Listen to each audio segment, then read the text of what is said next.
We sort of said from the beginning of Sunset Overdrive, what would happen if societal norms were stripped away? Would we become creative like Burning Man, or would we become something oppressive like Lord of the Flies? When Marcus and I were first working on our pitch for Sunset Overdrive, one of the things we focused on a lot was these different fashion trends and just people dressing in odd ways. We had a huge collection of all these different ideas of like mods and rockers and just all kinds of crazy different fashion eras. And we handed this to Jacinda, and thank goodness she pared them down to something reasonable and doable. We started taking all the fashion reference they gave us and separating them out into 3 different buckets. Mainstream fashion is basically anything that a normal person would wear.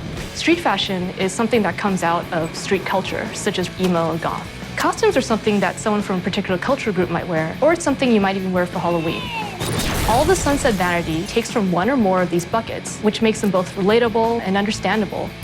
Diversity was very important to me because it is all about player choice and being who you want to be. And I think it definitely makes our game stand apart from other games.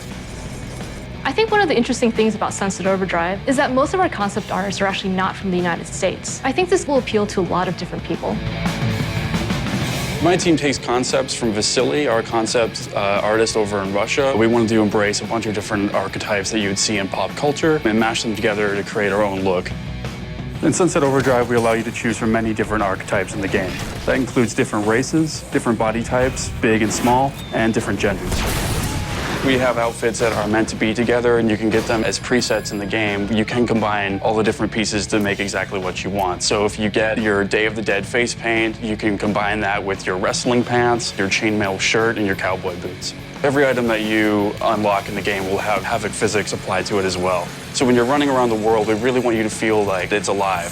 Clothes sort of provide people's most obvious identity and can even act as masks. So it's really important to me and Marcus that vanity stay as just a purely vanity element, that we didn't attach RPG stats or any other bonuses to it. And it was something that was a really big fight around the studio. Marcus and I just had to stand firm and say, you know, it's really important to this game that players be able to wear whatever they want to wear to express themselves. I like the hairstyles, especially the creepy 80s metal band style. I just like the way it looks moving around when you're doing our traversal in Sunset City. I would say that my favorite of all time is that we can be a luchador given the right combination. I mean, any chance to actually be a luchador running around Sunset City is pretty amazing. One of my favorite vanity items is the bunny ears. It's so absurd and weird. It just feels good running around with tall bunny ears. I don't know why I don't wear them all the time.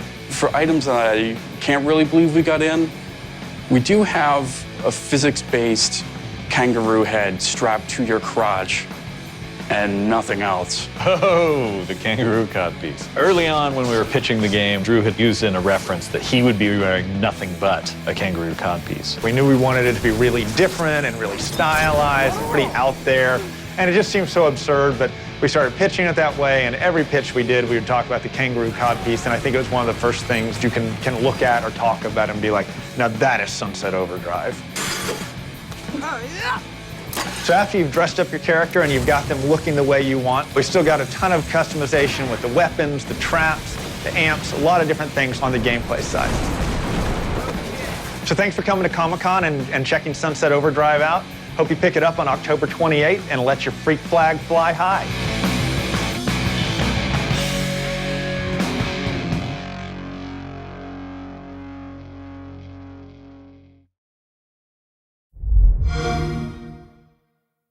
Xbox One, now starting at $399.